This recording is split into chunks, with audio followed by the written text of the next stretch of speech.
As Ted walked round to the third point of the triangle, I was lost in my own reflections.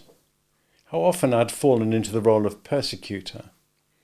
There were times I'd insisted someone else was in the wrong. I just knew I had to be right. I'd often blamed others for the way I felt, or for the way things turned out. I didn't like seeing myself as a shadowy persecutor.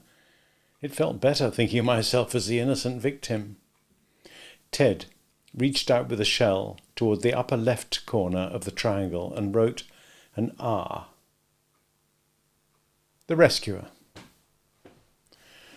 This third role, the one who steps into the dance between persecutor and victim, is rescuer.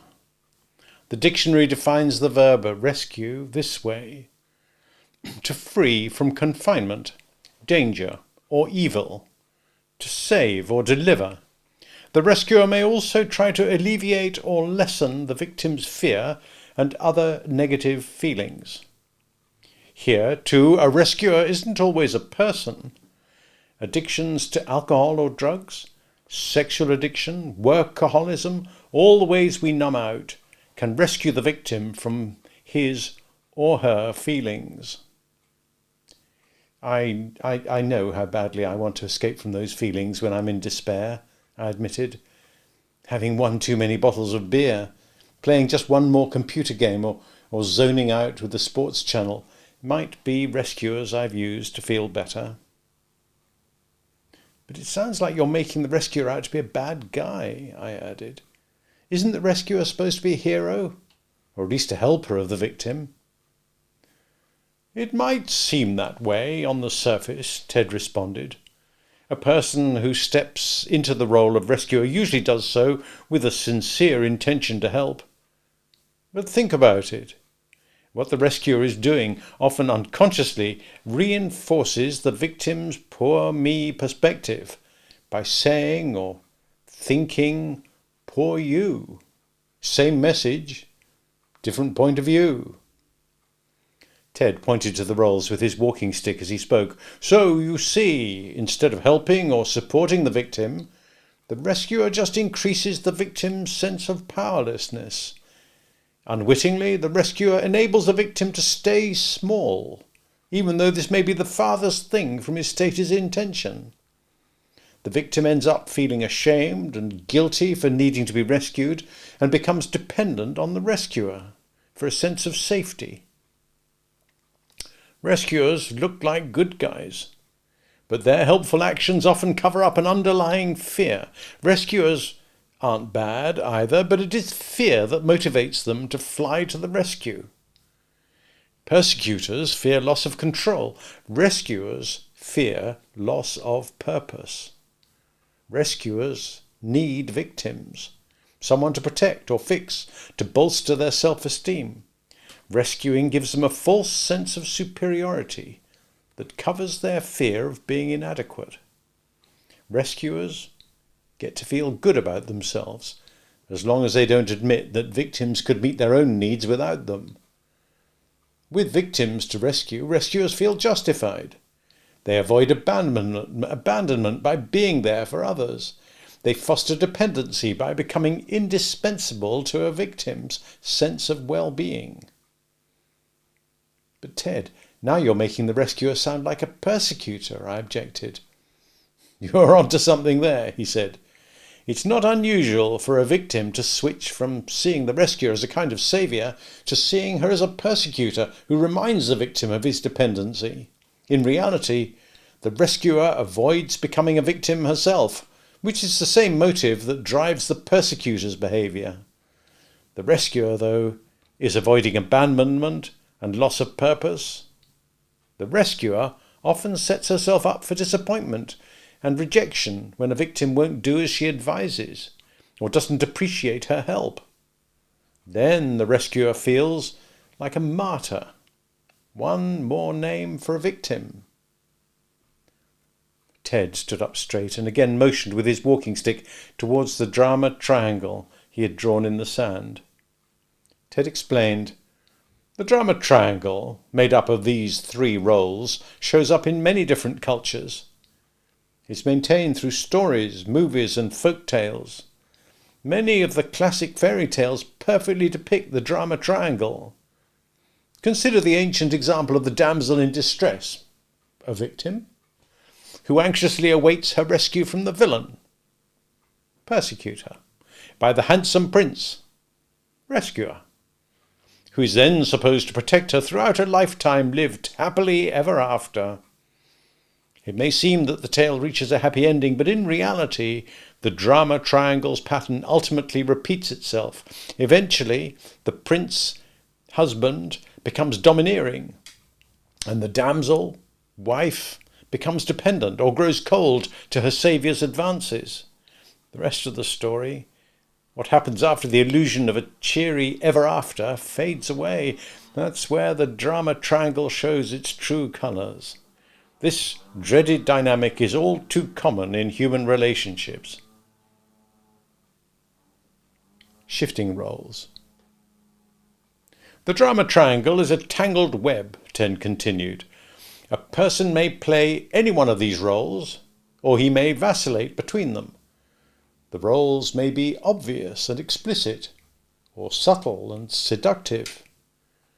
The persecutor can be a crying baby or a 2-year-old throwing a tantrum at the grocery store. The rescuer could be an extra glass of wine, or a friend saying, "Oh, that's awful," as you complain about what's been done to you.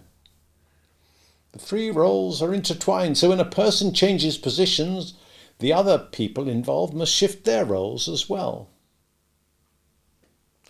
I saw how my former wife and I had taken turns as victim and persecutor. I thought of well-meaning friends who had supported each of us as we complained about the other's faults. I thought of a dear friend of mine too, and I shared his story with Ted. My friend had married a beautiful woman with 2 children. When they met, she had been struggling to make ends meet, and the children's father was mostly absent from their lives. My friend was excited about his instant family and enthusiastically embraced his new role of primary provider and stepdad. He had, unwittingly, become a rescuer.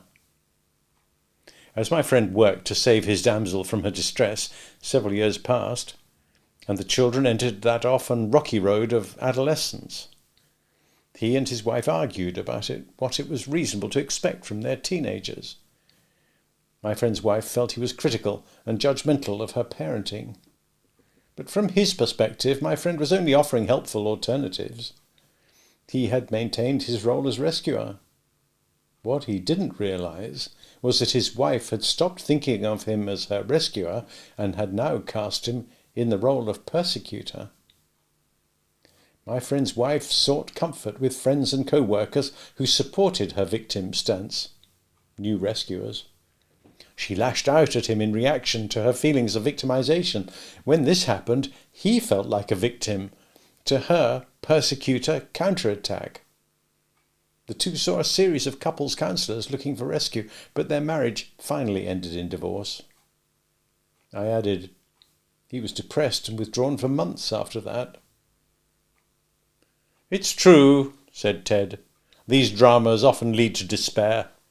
There may be times of relative stability, of course, when it seems things are under control, but living in this drama means staying alert for anything or anyone that might threaten that fragile stability. Everyone is on the defensive. Victim defends herself against persecutor. Rescuer defends victim from persecutor. Persecutor defends himself against rescuer. Exhausting. When you inhabit any of these 3 roles, you're reacting to fear of victimhood, loss of control, or loss of purpose. You're always looking outside yourself to the people and circumstances of life for a sense of safety, security, and sanity. When you consider your past, which seems to be filled with victims, persecutors, and rescuers, you assume that the future will be much the same. Since you've been a victim before, you project that into the future, working to prevent or put off what you believe is your inevitable victimhood. Living this way is like driving while looking only in the rear-view mirror. You assume the road ahead will be just like the road behind you.